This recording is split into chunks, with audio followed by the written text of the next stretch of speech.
Combien faut-il gagner pour investir en immobilier en 2023? C'est une question que beaucoup de gens se posent. J'ai décidé d'en faire une vidéo complète pour t'aider à y voir plus clair. CDI, pas CDI, petit revenu, moyen revenu, gros revenu. Comment il faut faire pour investir en 2023? C'est maintenant. Alors, première question que tu dois te poser, c'est de combien j'ai besoin pour pouvoir investir en immobilier en 2023? On voit qu'aujourd'hui, les banques sont en train apparemment de fermer les vannes. On a entendu parler du taux d'usure, on a entendu parler de plein de choses. Finalement, je vais te dire exactement quelle est la réalité du marché. C'est qu'aujourd'hui, rien n'a changé.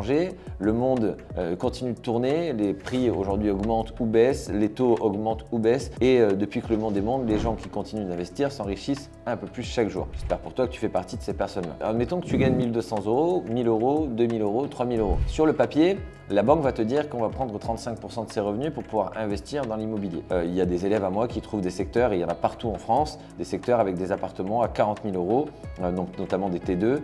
Notamment si tu vas dans mon Instagram, tu vas regarder dans les lives thématiques d'élèves, témoignages de Laura qui a acheté 2 appartements à 42 000 € et qui génère sur le premier 230 € de cash flow, de 300 et quelques euros sur le deuxième puisqu'elle le met en location courte durée. Et finalement, elle a réussi à se créer une rente supplémentaire de plus de 500 € avec seulement 80 000 € empruntés au travers de 2 crédits à 42 000 € et l'autre à 47 000 €. Donc la vérité, c'est que ce qui t'empêche d'investir, c'est pas ton salaire. Ce qui t'empêche d'investir, en fait, c'est la croyance que ton salaire est nécessaire, c'est-à-dire pour pouvoir investir, c'est-à-dire que tu penses que tu as besoin d'un gros salaire pour le faire. Donc imagine, tu prends 35% donc de 1 000 €. Tu vois, là, je prends une application pour pouvoir calculer, c'est 35% et je vais te donner rapidement quelle est ma capacité d'emprunt, quelle mensualité pour mon emprunt, quel emprunt pour ma mensualité. Donc on va mettre 350 € par exemple. Et donc pour 350 € sur 15 ans, tu peux emprunter 49 259 € avec un taux à 2,9, à peu près 2,9%. Okay. Si je mets sur 20 ans, tu peux emprunter 60 000 € avec seulement 1 000 €. D'accord. Et si je mets sur 25 ans, tu peux emprunter 70 000 €, 69 415 € exactement. Donc aujourd'hui, si tu regardes bien, même avec 1 000 € par mois, tu peux faire comme Laura, acheter un appartement et il te reste même de quoi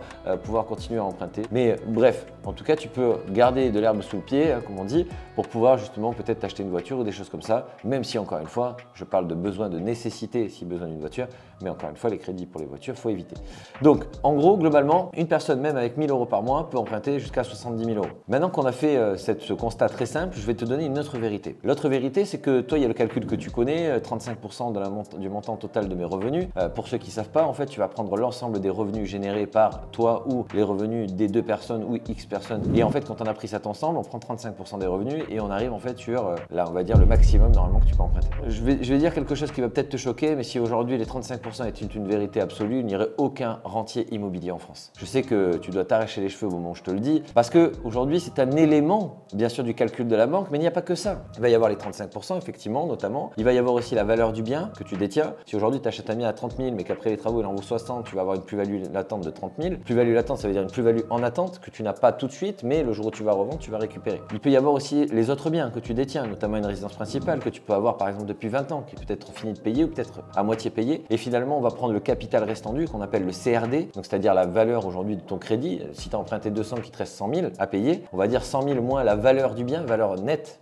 vénale du bien, c'est-à-dire le bien peut-être qu'il aujourd'hui vaut 300 000. Tu vas avoir un delta de 200 et ça, c'est une plus-value latente aussi également que tu peux mettre en avant auprès de la banque pour pouvoir justifier que tu as une stabilité financière. Il peut y avoir aussi, et bien sûr, les revenus locatifs que tu vas générer par ce bien-là. Je t'invite d'ailleurs, au moment où tu vas présenter ton dossier, de demander à différents agents immobiliers du secteur de faire ce qu'on appelle des estimations de valeur locative qui vont prouver en fait à la banque que des professionnels du marché, au nombre de 2 minimum, te disent que voilà, ce bien-là, je te garantis qu'il va se louer à tel prix. Et voilà le type de clientèle qui serait prêt à payer. Ton étude de marché que tu vas présenter en plus de ces papiers vont permettre aussi d'asseoir ta crédibilité, asseoir bien sûr le fait que la banque doit te prêter de l'argent pour investir dans ce bien immobilier. Et finalement, même si aujourd'hui tu déroges à la règle des 35% et que tu arrives aux 40%, la banque te prêtera. Chose essentielle également, c'est qu'en arrivant justement avec des estimations de valeur locative, tu vas pouvoir gonfler ta capacité d'emprunt, puisqu'automatiquement, en fait, si tu veux, c'est l'ensemble des revenus générés. Donc si tu veux, aujourd'hui, il y a plein de choses qu'on ne connaît pas, qu'on ne comprend pas forcément quand on veut investir dans l'immobilier. On se dit que finalement,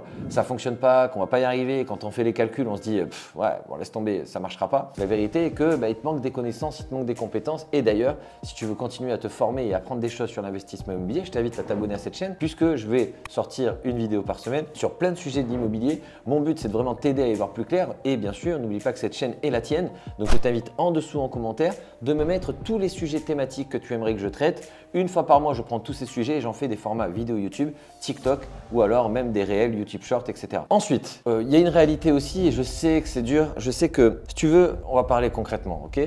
Si tu me suis, tu sais que je viens d'une famille modeste. Je sais que tout le monde s'en fout du storytelling parce que tout le monde raconte les mêmes choses. Moi, je vais pas te la faire version bullshit, je vais te dire la vérité. C'est qu'aujourd'hui, moi, je viens d'une famille qui est aujourd'hui, voilà, mon père est électricien, ma mère au foyer. Je dis pas que j'ai manqué de quelque chose, hein, mes parents sont enseignés pour que j'ai tout ce que j'ai. Mais ce que je veux dire, c'est que la vérité, c'est que je sais que c'est dur.